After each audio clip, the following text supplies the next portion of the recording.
पुणे महानगरपालिका निवडणुकीमध्ये निवडणूक लढवण्यापूर्वीच विजयाची माळ ज्यांच्या गळ्यामध्ये पडली ते श्रीकांतजी जगताप सध्या आपल्या सोबत आहेत। आपण त्यांच्यासोबत चर्चा करू।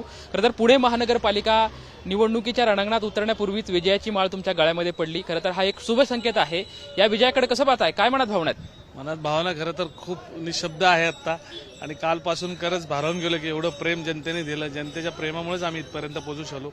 पक्षाचा विश्वास, आपले नेते माननीय देवेंद्रजी फडणवीस साहेब आणि रवींद्रजी चव्हाण साहेब, माननीय चंद्रकांत दादा पाटील, मुरली अण्णा मोहोळ, माधुरीताई मिसाळ, भीमराव तापकीर, धीरजी घाटे यांच्या सगळ्यांचं प्रेम याच्यात कामी आलं असं मला वाटतं। तर तुम्ही विजयाची हॅट्रिक साधलेली आहे। आता काय पक्ष तुमच्यावरती जबाबदारी देईल किंवा कुठल्या विकासाचे मुद्दे तुम्ही घेऊन जनतेसमोर जाणार आहात किंवा काय जनतेच्या बाबतीतलं विजन काय असणार आहे? आत्ता सध्या तरी आपल्याकडे पुण्यातील ट्रॅफिकची समस्या असेल, सगळ्याच वेगवेगळ्या समस्यांवरती आता लक्ष केंद्रित करायचं आहे आणि फक्त सिंहगड पुरतं नाही तर पुणे शहरासाठी काय करता येईल याचा सुद्धा आपण आता यातून पुढे विचार करणार आहोत। खरं तर सोबत बाजूला अण्णा थांबलेत, अण्णाचा पाठीवरती तुमच्या हात आहे। आता काय खरं तर अण्णाकडे मागणी करणार, जर महापौर तुमचा बसला तर कुठल्या पदाची अपेक्षा आहे का किंवा काय त्यांच्याकडे? किंवा दुसरी गोष्ट म्हणजे विजय झाल्याच्या नंतर मुख्यमंत्री देवेंद्र फडणवीसांचा तुमच्याशी काय संवाद झाला का? त्यांनी काय तुम्हाला शुभेच्छा दिल्यात का? त्यांच्या शुभेच्छा कायमच पाठीशी आहेत। पक्ष जे काही जबाबदारी देईल किंवा जे आमचे पक्ष श्रेष्ठी ठरवतील त्यानुसार काम करेल। पक्षाचा कार्यकर्ता आहे त्यामुळे कार्यकर्ता हे मोठं पद आहे, तर पुढेही काम करत राहील। तर अण्णांसाठी कार्यकर्ते झटत असतात आणि अण्णांसाठी खरं तर हा आनंदाचा क्षण सुद्धा आहे की तुम्ही विजयी झाला आहात। अण्णांबद्दलचं अण्णा तुम्ही असं ते काय मत होतं की अण्णा काय बोलले तुम्हाला? अण्णांचं आता मत तुम्ही अण्णांना विचारलं तर खरं बरं होईल। माझ्याविषयीचं मत काय आहे ते तुम्हाला नक्की सांगू शकतील। माझं मत अण्णासाठी आता ते आमचे नेते आहेत, नेत्यांचा आशीर्वाद आणि कौतुकाची थाप ही भारावून सोडते एखाद्या कार्यकर्त्याला। या ठिकाणी आमदार भीमराव अण्णा तापकीर आहेत। खरं तर तुमच्यासाठी हा एक चांगला शुभ संकेत मानावा लागेल की तुमच्या प्रभागामध्ये किंवा तुमच्या ज्या प्रभागात येत होती तिथं मतदारसंघ याच्यामधून नगरसेवक विजयी झालेले आहेत। निवडणुकीकडे कसं बघताय पुण्याच्या या? खरं तर पुणे महानगरपालिकेची जी आता निवडणूक होत आहे आणि निवडणुकीमध्ये खडकवासला मतदारसंघ व पर्वती मतदारसंघामधील 2 उमेदवार या ठिकाणी बिनविरोध या ठिकाणी निवडून आले, त्याबद्दल खरं तर मी दोन्ही उमेदवारांना मनापासून या ठिकाणी शुभेच्छा देतो। याचं एकच कारण की त्यांनी त्या प्रभागामध्ये केलेली विकास कामं असतील, जनतेचा त्या ठिकाणी त्यांनी विश्वास संपादन केला होता आणि प्रत्येक मतदारांना खरं तर त्यांनी आपलंसं करून घेतलं होतं। त्यामुळं विजय हा त्यांचा होताच।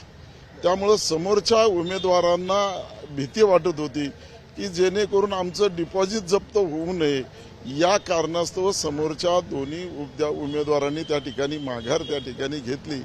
त्यामुळे हे 2 उमेदवार त्या ठिकाणी बिनविरोध निवडून आले। संपूर्ण पुणे शहरामध्ये एक आनंदाचं वातावरण भारतीय जनता पार्टीमध्ये झालेलं आहे। याचं एकच कारण की पहिला जो कौल आलेला आहे तो भारतीय जनता पार्टीचे 2 उमेदवार या ठिकाणी निवडून आलेले आहेत। ठीक आहे। खरं तर अण्णा, निवडणुकीच्या पूर्वी भाजप आणि शिवसेना एकत्रित येणार, युती होणार याची चर्चा सुरू होती, मात्र ऐन वेळी शिवसेना जी आहे ती बाहेर पडली आणि तुम्ही आता स्वबळाचा नारा देत एकटे लढत आहेत।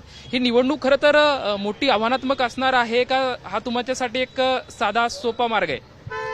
महायुती झाली पाहिजे या मताचे राज्याचे मुख्यमंत्री देवेंद्र फडणवीस साहेब होते, त्याचप्रमाणे उपमुख्यमंत्री एकनाथजी शिंदे साहेब होते आणि त्या दिशेने खरं तर या ठिकाणी वाटाघाटी चालू होत्या। वाटाघाटीच्या चर्चा या ठिकाणी 2-4-5 फेरी पूर्ण झाल्यानंतरही प्रत्येकाला उमेदवाराला असं वाटत असतं की मला तिकीट मिळालं पाहिजे, या भावनेने शिवसेना असो किंवा भाजप असो या प्रत्येकामध्ये या ठिकाणी उमेदवारी मिळण्यासाठी चढाओढ निर्माण झालेली होती। अशातच समोरून असो किंवा काही असो त्यामध्ये प्रत्येकाला ज्या काही वाटाघाटीमध्ये उमेदवारी मिळाली पाहिजे या जर कोणाला समाधानकारक देण्याचा आम्ही प्रयत्न केला, परंतु समोरच्यांचं जर त्या ठिकाणी समाधान झालं नाही, त्यामुळे मला वाटतं आम्ही भविष्यकाळामध्ये त्यांना पुनश्च एकदा, आमची काही युती त्यामुळे काही तुटलेली नाही, आम्ही मैत्रीपूर्ण लढत या ठिकाणी या संपूर्ण महानगरपालिकेमध्ये करणार आहोत। त्यामध्ये कुठल्याही प्रकारे असं होणार नाही समोरासमोर जरी आलो असलो तरी आमची मैत्रीपूर्ण लढत त्या ठिकाणी होणार आहे. खरं तर तुम्ही मैत्रीपूर्व लढत आहात, मात्र राष्ट्रवादी अजित पवार म्हणजे दोन्ही राष्ट्रवादीचं मोठं आव्हान आहे. दुसरी गोष्ट म्हणजे आता अजितदादांनी मोठी कंबर कसलेली दिसलेली आहे. अजितदादा कालच बोलताना असं म्हणलं की भाजपाच्या काही लोकांनी म्हणजे पुणे महानगरपालिका असेल किंवा पिंपरी चिंचवड महानगरपालिका अगदी दुहून घेतलेली आहे. म्हणजे थेट त्यांनी भाजपावरती आरोप केलेला आहे. या सर्व त्यांच्या आव्हानाकडे कसं बघताय?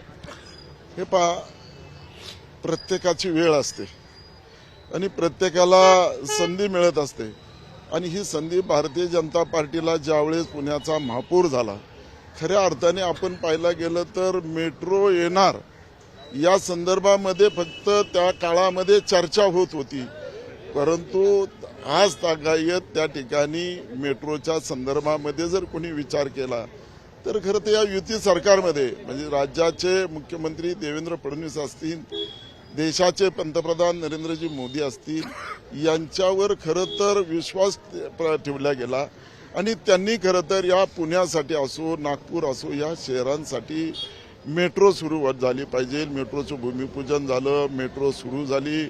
24 पाण्याची योजना आहे ते राबवण्यासाठी केंद्र सरकार राज्य सरकारने निधी झाला. नदी सुधार प्रकल्प असेल यासाठी मोठा निधी त्या ठिकाणी केंद्र सरकारकडून उपलब्ध झालेला आहे. आज आपण पाहतो की गावं जी समाविष्ट झालेली या सर्व समाविष्ट गावांसाठी सुद्धा मोठ्या प्रमाणामध्ये निधी या ठिकाणी राज्य सरकार केंद्र सरकार देत आहे. त्यामुळे कोणी काही बोलत असेल परंतु जो काम करत असतो त्यालाच या ठिकाणी जनता या ठिकाणी निवडून देत असते. श्रीकांतजी, मी शेवटचा प्रश्न तुम्हाला विचारतो. बिनविरोध तुम्ही निवडून आला आहात, निवडणूक आयोगांकडून काही अहवाल तुम्हाला मागविला आहे का? नाही, अजूनही निवडणूक आयोगाचा अजून आमचा काही अहवाल मागवलेला नाहीये. ज्यास मागवतील त्यास सादर करू. एकंदरीत आपण बघू शकता की पुणे महानगरपालिकेमध्ये बीजेपीला खरं तर जो शुभसंकेतचा कोल आहे, 2 उमेदवार जे आहेत त्यांचे बिनविरोध निवडून आले आहेत आणि निवडून विजयाची माळ आता गळ्यात पडल्यानंतर जनतेच्या सेवेसाठी मी तत्पर राहणार आहे अशी जी प्रतिक्रिया आहे ती श्रीकांतजी जगताप यांच्याकडून आपल्याला पाहायला मिळते. कॅमेरामॅन विक्की चव्हाण सोबत लक्ष्मण जाधव, TV9 मराठी, पुणे.